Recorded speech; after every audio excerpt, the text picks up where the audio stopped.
भारत की नदियों के प्रदूषण का कारणों का वर्णन करें। कहने का मतलब है भारत की नदियां जो प्रदूषित हो रही है, भारत के नदियों का पानी जो गंदा हो रहा है, उसका मुख्य रीजन, मुख्य कारण क्या है, ये हमको बताना है। ठीक है जी, आओ बात कर ले।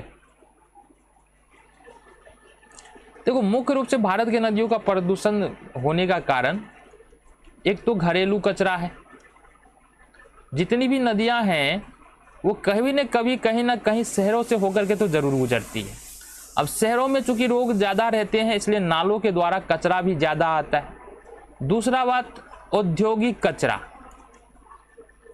अब बड़े बड़े नगरों से अगर नदी निकल रही है तो बड़े बड़े नगरों में होंगे बड़े बड़े उद्योग, और बड़े बड़े उद्योगों से बहुत ज़्यादा मात्रा में कचरा निकलेगा जो नदी में ही जाएगा नाली से होते हुए। तो ये दोनों रीजन्स जो है वो जल के प्रदूषण के लिए सीधी तौर पे जिम्मेवार है।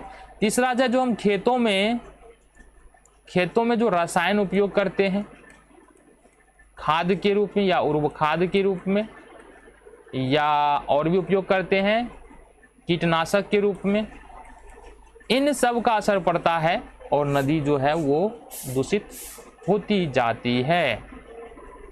ठीक है जी, तो ये 3 कारण में ही मुख्य रूप से हमारा नदियों का प्रदूषण छिपा हुआ है। ठीक है, एक बार आंसर पढ़ ले। अभी के समय में भारत के अधिकांश नदियां प्रदूषित है। इसका मुख्य कारण बड़ी नदियों के तट पर बड़े नगरों और उसमें बड़े उद्योगों का होना है। कहने का मतलब है कुछ बड़ी बड़ी नदियां बड़े बड़े शहरों से होकर गुजर रही है। अब शहरों में होते हैं बड़े बड़े उद्योग।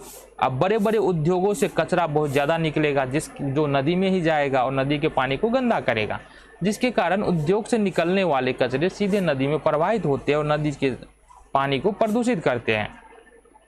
इसके अलावा नदियों के प्रदूषण के अन्य कारण घरेलू कचरा है, रसायनों और कीटनाशकों का प्रयोग है, जो हमने बात किया मृत जीव को नदी में प्रवाहित करना, यानी कोई जीव मर जाता है तो उसको नदी में डाल दो। तो इस तरह से जो है ये सारे रीजन जो है भारत में नदियों के प्रदूषण के कारण है। ठीक है।